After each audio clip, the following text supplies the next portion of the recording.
আসসালামু আলাইকুম সুপ্রিয় দর্শক, আপনারা দেখছেন আন্তর্জাতিক খবর। আপনাদের সাথে আছে আমি মোহাম্মদ কাউসার। চলুন দেখে নিচ্ছি আজকের সংবাদ শিরোনামগুলো। মিশরে বৈঠকে বসেছেন হামাস প্রধান ও ইসরায়েলের পররাষ্ট্রমন্ত্রী।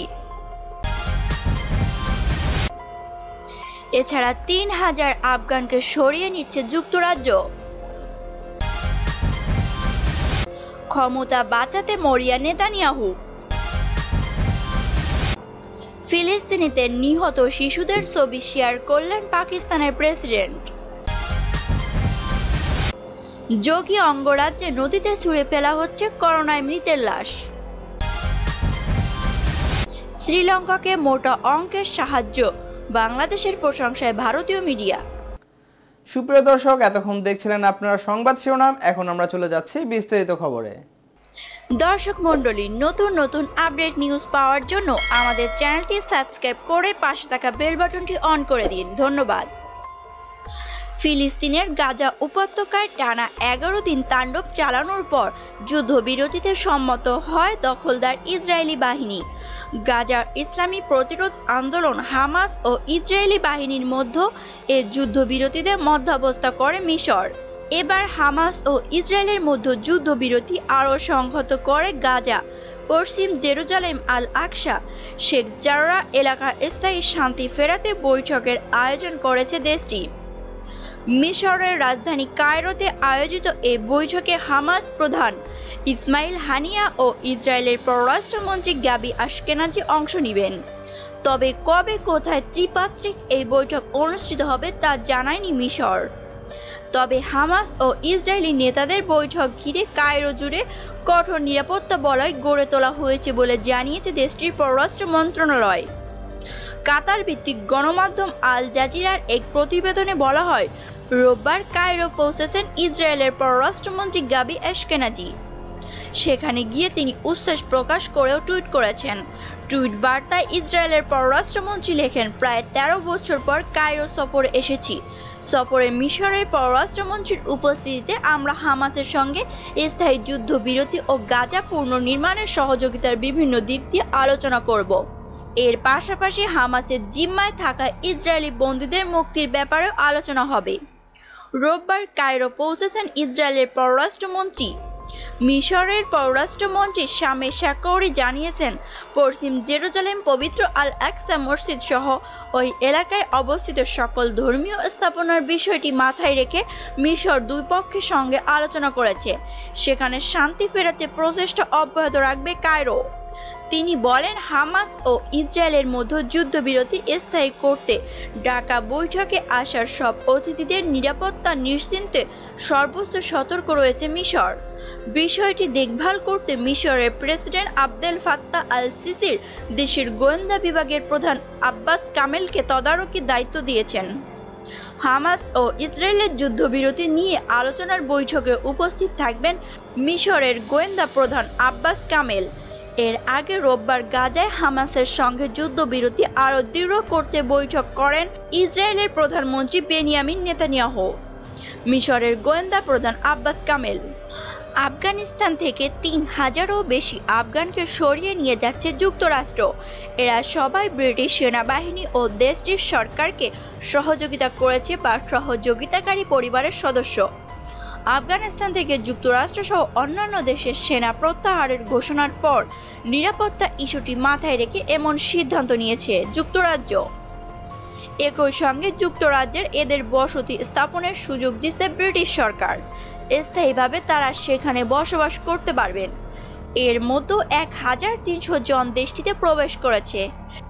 আফগানিস্তানের ব্রিটিশ আর্মি এবং দেশটির সরকারের বিভিন্ন সংস্থায় দোভাষী হিসেবে কাজ করতেন বহু আফগান। বিদেশি সেনাদের অনুপস্থিতিতে স্থানীয় তালেবানদের প্রতিশোধমূলক হামলার শিকার হতে পারেন এসব ব্যক্তি।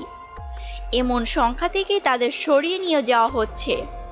২০০১ সালের ১১ই সেপ্টেম্বর যুক্তরাষ্ট্রের ওয়ার্ল্ড ট্রেড সেন্টারের টুইন টাওয়ারে হামলা চালায় জঙ্গি গোষ্ঠী আল কায়দা। সেই হামলায় প্রায় ৩,০০০-এরও বেশি মানুষ নিহত হয়েছিল। এরপরই আল কায়দার পৃষ্ঠপোষক তালেবানকে দমন করতে আফগানিস্তানে হামলা শুরু করে যুক্তরাষ্ট্র ও সামরিক জোট ন্যাটো। ভিয়েতনাম যুদ্ধের পর এটি যুক্তরাষ্ট্রের সবচেয়ে বড় দীর্ঘমেয়াদী যুদ্ধ। অবশেষে এই যুদ্ধ অবসানের লক্ষ্যে সাবেক মার্কিন প্রেসিডেন্ট ডোনাল্ড ট্রাম্প গত বছর আফগানিস্তান থেকে চলতি বছরের মে মাসে সব মার্কিন সেনা প্রত্যাহারে তালেবানের সঙ্গে চুক্তি করেছিলেন। তবে সেনা প্রত্যাহারের এই সময়সীমা আগামী 11 সেপ্টেম্বর পর্যন্ত বাড়িয়েছেন বর্তমান প্রেসিডেন্ট জো বাইডেন। ইসরায়েলের প্রধানমন্ত্রী বেনিয়ামিন নেতানিয়াহু ক্ষমতা হারানোর আভাস পেয়ে ফিলিস্তিনে হামলা চালিয়েছেন, কিন্তু এতেও শেষ রক্ষা হয়নি। নেতানিয়াহুর সরকারের জাবনিকা টানতে ইসরায়েলের বিরোধী দলগুলো চুক্তির দ্বার প্রান্তে পৌঁছেছে বলে খবর বেরিয়েছে। ক্ষমতা ধরে রাখতে মরিয়া নেতানিয়াহু এ অবস্থায় প্রস্তাবিত নতুন জোট সরকার ঠেকাতে জোর তৎপরতা চালাচ্ছেন। রোববার জোট সরকার নিয়ে হুঁশিয়ারি দিয়ে নেতানিয়াহু বলেছেন, প্রস্তাবিত এই জোট সরকার ইসরায়েলের নিরাপত্তার জন্য একটি হুমকি হবে। এই চুক্তিতে সমর্থন না দিতে ও প্রস্তাবিত নতুন জোট সরকার যোগ না দিতে ইসরায়েলের ডানপন্থী রাজনীতিকদের প্রতি আহ্বান জানিয়েছেন নেতানিয়াহু। ডানপন্থী রাজনীতিকদের উদ্দেশ্য করে নেতানিয়াহু বলেন, বামপন্থী সরকার গঠন করবেন না। এ ধরনের সরকার ইসরায়েলের নিরাপত্তা ও ভবিষ্যতের জন্য একটি বিপদ। ইসরায়েলের মধ্যপন্থী দল ইয়েস আতিদের নেতা ইয়ার লাপিদ জোট সরকার গঠনের লক্ষ্যে উগ্র জাতীয়তাবাদী নেতা নাফতালি বেনেটের সঙ্গে সমঝোতা চুক্তি করতে চলেছেন বলে বিবিসির প্রতিবেদনে বলা হয়। গতকাল এ চুক্তির পক্ষে অবস্থান জানিয়েছে বেনেটের দল, যাদের 6টি আসন ইসরায়েলের জোট সরকার গঠনের জন্য গুরুত্বপূর্ণ হয়ে উঠেছে। গত মার্চে অনুষ্ঠিত ইসরায়েলের জাতীয় নির্বাচন আসনের দিকে নেতানিয়াহুর ডানপন্থী দল লিকুদ পার্টির পরেই রয়েছে লাপিডের দল ইয়েস আতিদ। লাপিদকে সরকার গঠনের জন্য 28 দিন সময় দেওয়া হয়েছিল, কিন্তু গাজায় ফিলিস্তিনিদের ওপর ইসরায়েলের 11 দিনের হামলার ওই প্রচেষ্টা বাধাগ্রস্ত হয়। ওই হামলার জের ধরে লাপিদের জোট শরিক হওয়ার দৌড় থাকা আরব ইসলামিস্ট ইউনাইটেড আরব লিস্ট আলোচনা থেকে বেরিয়ে যায়। এখন জোট সরকার গঠনের জন্য প্রয়োজনীয় আসন জোগাড়ে লাপিদের হাতে আছে আর মাত্র 2 দিন। শেষ সময় এসে উগ্র জাতীয়তাবাদী বেনেটের সঙ্গে চুক্তিবদ্ধ হচ্ছেন তিনি। সম্ভাব্য এই চুক্তি অনুযায়ী 120 আসনের ইসরায়েলি পার্লামেন্ট মাত্র 6 আসন নিয়ে ইসরায়েলের প্রধানমন্ত্রী হতে চলেছেন নাফতালি বেনেট। ইসরায়েলি সংবাদ মাধ্যম খবর অনুযায়ী উভয় পক্ষ যে চুক্তিতে সম্মত হয়েছে সেখানে আগামী 2 বছরের জন্য বেনেট ইসরায়েলের প্রধানমন্ত্রীর দায়িত্ব পালন করবেন। এরপর মেয়াদের বাকি 2 বছরের জন্য প্রধানমন্ত্রী হবেন ইয়ার লাপিড। এবার পাকিস্তানের প্রেসিডেন্ট আরিফ আলভি এক টুইট বার্তায় সম্প্রতি গাজায় ইসরায়েলি আগ্রাসনে নিহত ফিলিস্তিনি শিশুদের ছবি শেয়ার করেছেন।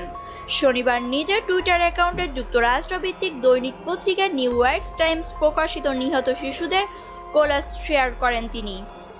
এই টুইট বার্তায় পাকিস্তানি প্রেসিডেন্ট ক্যাপশনে বলেন, ইসরায়েলের 11 দিনের নিষ্ঠুর বোমা বর্ষণে নিহত মোট 65 থেকে 67 শিশুর মধ্য থেকে কিছু শিশুর হৃদয় বিদারক চিত্র। তাদের স্বপ্ন ও পরিবারের প্রতিক্রিয়া সম্পর্কে জানুন। এই বার্তা ইহুদি বিরোধী নয়, বরং ইসরায়েল বিরোধী এবং জায়নবাদ বিরোধী ও বর্ণ বৈষম্য বিরোধী। গত 10 মে থেকে 21 মে পর্যন্ত গাজায় টানা 11 দিনের ইসরায়েলের আগ্রাসনে 66 শিশু ও 39 নারী সহ 254 জন ফিলিস্তিনি নিহত হন। হামলায় আহত হয়েছেন আরও 1948 গাজাবাসী। মহামারী করোনার দ্বিতীয় ঢেউয়ের ভয়াবহতা বোধহয় সবচেয়ে বেশি ফুটে উঠেছিল উত্তরপ্রদেশ ও বিহারের নদীতে ভাসমান মৃতদেহের সারির ছবি ও ভিডিওতে। এবার ধরা পড়ল আরও ভয়ঙ্কর এক দৃশ্য। উত্তরপ্রদেশে ব্রিজের ওপার থেকে করোনায় মৃতদেহ নদীতে ছুঁড়ে ফেলার ভিডিও দেখে শিউরে উঠল দেশ। জানা গিয়েছে ভিডিওর ঘটনাটি গত শুক্রবার যোগীরাজ্যের বলরামপুরে ঘটেছে। ভিডিওতে দেখা যাচ্ছে 2 ব্যক্তিকে, এদের মধ্যে একজন পিপি কিট পরিহিত। 2 জন মিলে একটি মৃতদেহ রাপ্তি নদীতে ফেলার চেষ্টা করেছেন। এক পথচারী ওই ভিডিওটি ক্যামেরাবন্দি করার পরে তা ছড়িয়ে পড়ে সামাজিক যোগাযোগ মাধ্যমে। প্রশ্ন ওঠে, লুকিয়ে নদীতে ফেলার চেষ্টা করা হচ্ছে যে মৃতদেহটি, সেটি কি কোনো করোনা আক্রান্তের? বলরামপুরের মুখ্য মেডিকেল অফিসার ভিভি সিং মেনে নিয়েছেন ওই মৃতদেহ একজন করোনা রোগীরই। তিনি জানিয়েছেন, যারা লাশটি নদীতে ফেলার চেষ্টা করেছিলেন তারা ব্যক্তির আত্মীয়। ওই 2 জনের বিরুদ্ধে অভিযোগ দায়ের করা হয়েছে। ভিভি সিং জানিয়েছেন, জানা গিয়েছে ওই করোনা রোগীকে হাসপাতালে ভর্তি করা হয়েছিল গত 25শে মে। 3 দিন পরে 28শে মে তার মৃত্যু হয়। কোভিড প্রোটোকল মেনে তার লাশ তুলে দেওয়া হয় পরিবার পরিজনের হাতে, কিন্তু প্রাথমিক তদন্তের পর জানা গিয়েছে ওই ব্যক্তির লাশ নদীতে ছুঁড়ে ফেলা হয়েছে। আমরা ইতিমধ্যে অভিযোগ দায়ের করেছি। অভিযুক্তদের বিরুদ্ধে কড়া পদক্ষেপ নেওয়া হবে। চলতি মাসের শুরুতে উত্তরপ্রদেশের নদীতে ভেসে যাওয়া শবের সারিকে ঘিরে বিতর্ক ঘনিয়েছিল। এরপর দেখা গিয়েছিল নদীর পাড়ে অগভীর কবর খুঁড়ে পুঁতে দেওয়া হচ্ছে করোনা রোগীর দেহ।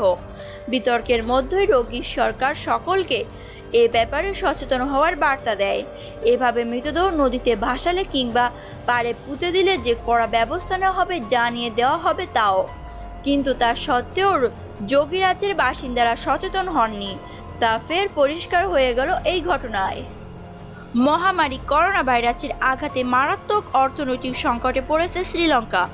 পর্যটন খাতে আয় কমে যাওয়ার প্রভাব পড়েছে তাদের বৈদেশিক মুদ্রার রিজার্ভে। কমতে কমতে তা এসে ঠেকেছে মাত্র $450 কোটি। এ কারণে বিভিন্ন দেশ থেকে ডলার নিয়ে সংকট কাটানোর চেষ্টা করছে লঙ্কানরা। এ অবস্থায় প্রতিবেশীদের দিকে সাহায্যের হাত বাড়িয়ে দিয়েছে বাংলাদেশ। গত সপ্তাহে শ্রীলঙ্কার সঙ্গে $20 কোটি মুদ্রা বিনিময়ের অনুমোদন দিয়েছে বাংলাদেশ ব্যাংক। এই ঘটনাকে বাংলাদেশের অর্থনৈতিক উন্নয়নের আরেকটি মাইলফলক বলে মনে করেছেন বিশ্লেষকরা। এ নিয়ে আলোচনা চলছে আন্তর্জাতিক গণমাধ্যমগুলোতে। বাংলাদেশের এই অর্জন নিয়ে কি বলছে ভারতীয় গণমাধ্যমগুলো, চলুন জেনে নেওয়া যাক। শ্রীলঙ্কাকে বাংলাদেশের অর্থনৈতিক সাহায্য দেওয়ার বিষয়টি গুরুত্ব সহকারে প্রকাশ করেছে ভারতের একাধিক সংবাদ মাধ্যম। এদের মতে, ঢাকা ইতিমধ্যে অর্থনৈতিক অগ্রগতির নিদর্শন দেখানো শুরু করে দিয়েছে এবং এর মাধ্যমে প্রতিবেশীদের সঙ্গে সম্পর্ক রাখা আরও মজবুত করে তুলেছে। বঙ্গবন্ধুর জন্ম শতবর্ষের অনুষ্ঠানে যোগ দিতে গত 19 মার্চ ঢাকায় আসেন শ্রীলঙ্কার প্রধানমন্ত্রী মাহিন্দা রাজাপাকসে। সে সময় প্রধানমন্ত্রী শেখ হাসিনার সঙ্গে আনুষ্ঠানিক বৈঠক করেন তিনি। সেই বৈঠকের পরিপ্রেক্ষিতে সম্প্রতি শ্রীলঙ্কার কেন্দ্রীয় ব্যাংকের গভর্নর বাংলাদেশ ব্যাংকের গভর্নরের কাছে ডলার চেয়ে চিঠি দেন। গত সপ্তাহে বাংলাদেশ ব্যাংকের পরিচালনা পর্ষদের সভায় বিষয়টি উত্থাপন করেন। সেখানে জানানো হয় বর্তমান দেশের বৈদেশিক মুদ্রার রিজার্ভ প্রায় $45 বিলিয়ন। সেখান থেকে শ্রীলঙ্কাকে $20 কোটি দেওয়ার সিদ্ধান্ত নেয় ওই সভায়। তবে শ্রীলঙ্কাকে দেয়া এই সাহায্য ঠিক ঋণ নয়। $20 কোটি বদলে শ্রীলঙ্কার সমপরিমাণ রুপি বাংলাদেশকে দেবে। এর সঙ্গে কিছু সুদও পাবে বাংলাদেশ ব্যাংক। বিষয়টি ব্যাখ্যা করে ইন্ডিয়ান এক্সপ্রেস বিশদ একটি প্রতিবেদন করেছে। তাদের ভাষ্যমতে এ যাবৎ বাংলাদেশকে অর্থ সাহায্যকারী দেশ হিসেবে দেখা হয়নি। এটি বিশ্বের সবচেয়ে দরিদ্র দেশগুলোর মধ্যে রয়েছে এবং এখনো শত শত কোটি ডলার আর্থিক সাহায্য পাচ্ছে। কিন্তু গত 2 দশকে বাংলাদেশ অনেকটা একক প্রয়াসে নিজেকে টেনে তুলছে এবং 2020 সালে তারা উঠে এসেছে দক্ষিণ এশিয়ার সবচেয়ে দ্রুত বর্ধনশীল অর্থনীতি। গত বছর বাংলাদেশের অর্থনীতি বেড়েছে 5.2% আর 2021 সালে তা 6.8% বাড়বে বলে আশা করা হচ্ছে। দেশটি লাখ লাখ মানুষকে দরিদ্রমুক্ত করেছে। তাদের মাথাপিছু আয় বর্তমান ভারতের চেয়েও বেশি। শ্রীলঙ্কাকে অর্থ সাহায্য করার ব্যাপারে ভারতীয় সংবাদ মাধ্যমটির বক্তব্য, এটি সম্ভবত বাংলাদেশের জন্য প্রথমবার, ফলে স্বাভাবিকভাবেই তা এক প্রকার মাইলফলক। ভারতের প্রভাবশালী সংবাদ মাধ্যম দ্য হিন্দু লিখেছে, শ্রীলঙ্কার মূল বৈদেশিক মুদ্রা উপার্জনকারী খাতে মহামারীর মারাত্মক আঘাত লাগার পরিপ্রেক্ষিতে এই মুদ্রা বিনিময় হচ্ছে। গত এপ্রিলে দেশটির বৈদেশিক মুদ্রার রিজার্ভ দাঁড়িয়েছিল মাত্র $450 কোটি, যা চলতি বছর তাদের বৈদেশিক ঋণ পরিশোধ মোট কিস্তির প্রায় সমান। সংবাদপত্রটির তথ্য মতে, গত বছরের মে মাসে ভারতীয় প্রধানমন্ত্রী নরেন্দ্র মোদীর সঙ্গে টেলিফোনে আলাপকালে $110 কোটি মুদ্রা বিনিময়ের অনুরোধ জানিয়েছিলেন শ্রীলঙ্কার প্রধানমন্ত্রী। তবে এখনো পর্যন্ত বিষয়টির অনুমোদন দেয়নি ভারত। বিপরীতে বাংলাদেশের মাত্র 2 মাসের মধ্যে শ্রীলঙ্কার জন্য অত্যাবশ্যক হয়ে ওঠা তহবিলের অনুমোদন দিয়েছে। শুধু শ্রীলঙ্কাই নয়, করোনা মহামারীর দ্বিতীয় ঢেউয়ের ডুবন্ত ভারত বাংলাদেশের ওষুধ সহায়তা পাঠানোর কথা বিশেষভাবে উল্লেখ করেছে আরেক সংবাদ মাধ্যম দ্য প্রিন্ট। তাদের কথায় মহামারীর মধ্যে ভারতকে অন্তত 2 বার সাহায্য পাঠিয়েছে বাংলাদেশ। গত 18 মে অ্যান্টিভাইরাল ওষুধ সহ বিভিন্ন ধরনের মেডিকেল সুরক্ষা উপকরণ হস্তান্তর করেছে ঢাকা। এর আগে গত 6 মে ভারতকে 10,000 ভায়াল রেমডেসিভির দিয়েছেন বাংলাদেশ। দ্য প্রিন্ট বলেছে, চলতি অর্থ বছরে 5.8% প্রবৃদ্ধি হতে চলা বাংলাদেশের যুক্তরাষ্ট্রের নজর কেড়েছে। গত এপ্রিলে মার্কিন চেম্বার অব কমার্স যুক্তরাষ্ট্র বাংলাদেশ বিজনেস কাউন্সিল চালু করেছে, যার লক্ষ্যে বাংলাদেশের জন্য সম্ভাব্য মার্কিন বিনিয়োগকারী খোঁজা এবং দ্বিমুখী বাণিজ্য বৃদ্ধি করা হচ্ছে। এমনকি চিরপ্রতিদ্বন্দ্বী পাকিস্তানের কাছ থেকে প্রশংসা অর্জন করেছেন প্রধানমন্ত্রী শেখ হাসিনা নেতৃত্বাধীন সরকার। এশিয়ার নতুন রয়্যাল বেঙ্গল টাইগার দিল্লি ভিত্তিক গবেষণা সংস্থা research and information system for developing countries এর অধ্যাপক প্রবীরদের মতে, বাংলাদেশের এমন অর্থনৈতিক উন্নয়নের পেছনে সবচেয়ে বড় অবদান ইউরোপীয় ইউনিয়নের কাছ থেকে পাওয়া জেনারেলাইজড সিস্টেম অফ প্রিফারেন্স বা জিএসপি সুবিধার। প্রবীর দে বলেন, বাংলাদেশ এখন আসিয়ানের প্রধান দেশগুলোর সঙ্গে বাণিজ্য করছে এবং জেটের অন্য দেশগুলোর সঙ্গে বাণিজ্যিক চুক্তি ও সংযোগ প্রকল্প চালুর চেষ্টা করছে। ভারতীয় ও বিশ্লেষকদের কথায় বাংলাদেশ হচ্ছে এশিয়ার নতুন রয়্যাল বেঙ্গল টাইগার।